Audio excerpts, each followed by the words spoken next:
Please, dude, have whatever you want. You want $1 million? No. You want a real good dad? Do you have a really good dad? All right. He nodded, just to let you know.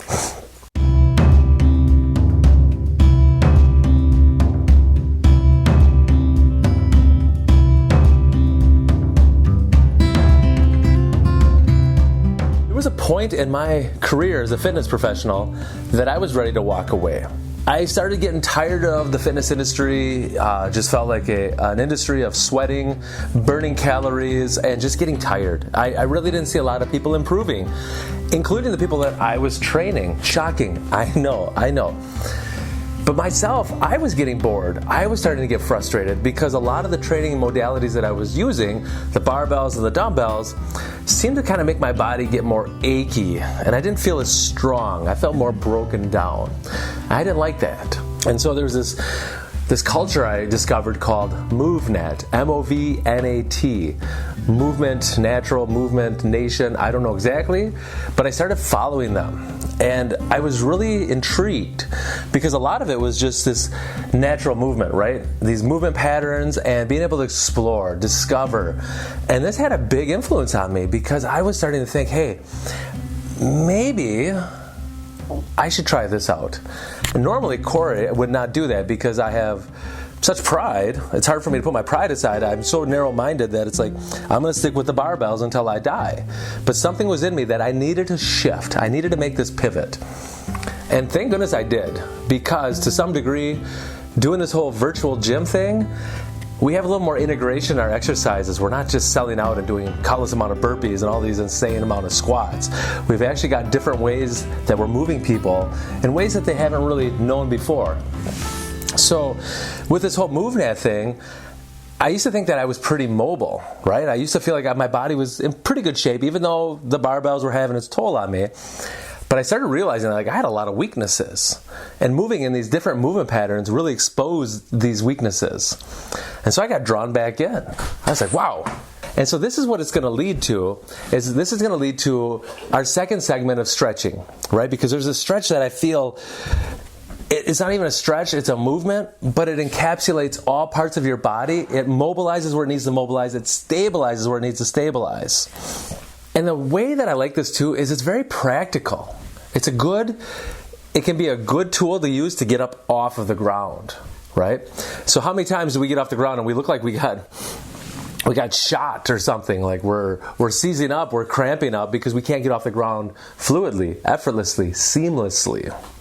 So this movement that I am going to show you today is going to be a great transition from the floor to standing. It's just going to be a good overall movement. It's one of my favorite anti-sitting movements. So when you sit too long, what a great exercise to do here to feel more rejuvenated, to add lubrication to your body. They always say movement is lubrication for your body. So as we take this now, we're going to enter into what we call a side sit. So I know in some circles that I follow, we call this a shin box because I'm making kind of a box with my shins. But I also like to call this a side sit because, well, that's what MoveNat called it, and that's just the way I've been calling it. The funny thing about this is you will find children will sit on the floor in this way. So I thought, when I first experienced this side sit position, I'm like, oh yeah, it feels pretty good. And then I'm like, well, let's go over to the other side. So then I went over, and I went to the other side, and all of a sudden, I got seized up. I was praying for my life to end because there was such agonizing pain. I shouldn't call it pain. It was just discomfort. I couldn't sit up properly. And right there was a weakness exposed. And what happened? Well, we've always got our sides. We have a dominant side, we have a non-dominant side. And we want to make sure that we're never going to be able to completely bridge the gap where our non-dominant side is synonymous with our dominant side. But we want to make sure that we can narrow that gap so there's not such a disparity between the sides, because that could eventually lead to an injury. So by now exposing my weakness, I had to sit a little time in here. Please, dude, have whatever you want. You want $1 million? No. You want a real good dad? Do you have a really good dad? All right. He nodded, just to let you know. So as I'm sitting here, there's a lot of experiences that I'm experiencing, a lot of feelings that are being taken in. But the transition, this is what I like, is I like that transition piece. So from here, whatever leg has my foot behind me, I want to swing that leg out first. Now right here, I'm kind of getting rounded in my spine. I'll take my other leg and just simply lift it up, so I'm in the seated position. If you struggle in this position, feel free to put your feet down. That's going to be okay. Now my rule of thumb is the first leg that comes up must be the first leg that comes down, and then I like to swing and sweep as I bring that leg over. So much happening in that transition. Let's try that one more time. Picking up that leg with my foot behind me. Other leg comes up, first leg down. Before I do that though, I've got this roundness in my spine. Even if I put my heels on the floor, I'm still rounded in my spine. Why is that beneficial? Because your spine's meant to round and it's meant to extend, it's meant to move. So in this transition now, I can experience that. But what's the great thing here? Obviously the hips. Right now, this left leg of mine, this hip is what we call internally rotated, which is a place where most people struggle. And that's why a lot of people, when they go to that other side, it feels like death is at their door, because they're so locked up that that internal rotation is causing them such discomfort. That's a weakness that needs to be exposed. So before we can do a lot of other movements and exercise, we need to make sure that our hips can adequately move as well, because if they don't, that's going to end up winding up being in your low back. And you know what low back pain can be. And if you don't, bless your heart. But I know. So from this position, we can keep alternating back and forth. This in itself is a very beneficial stretch. Now, for anybody that's hanging out here being like, Cory, shut up. Let's move on because I can't sit here very long.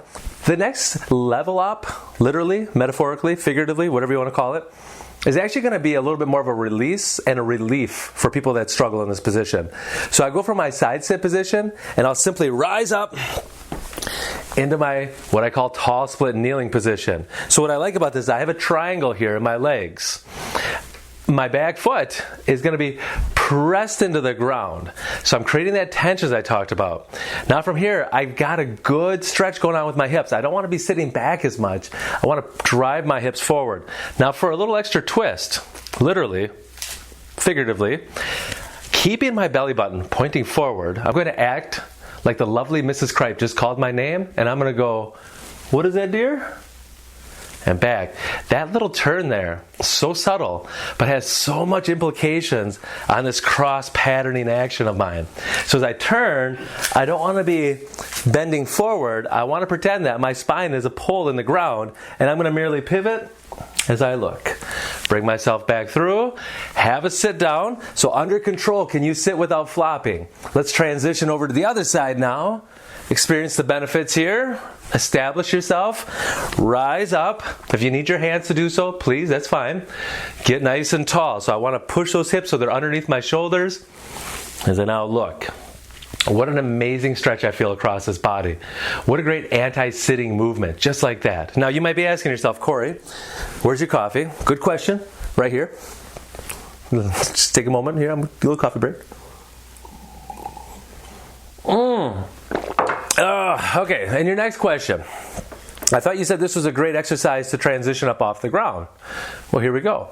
Let's just say that I go to the one side, I come back to the other, and it's now time to get up off the floor. I rise up. Now, here's where the trick is. As I establish myself, I'll swing my right leg over, boom. Now I'm in my half kneeling position. Guess where I'm going to go from here? Up. Back down. Now, this can be a little tricky here. Notice I do put that foot. I take the engaged foot and I somewhat disengage it because it's going to be easier for me to transition as I go across.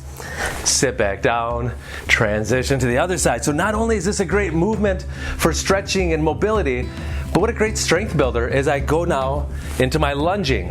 And I'm just going to tell you right now, if you are unable to stand up without it looking pretty, meaning you're going to fall into airplane mode instead of rocket mode, then you just stop right here.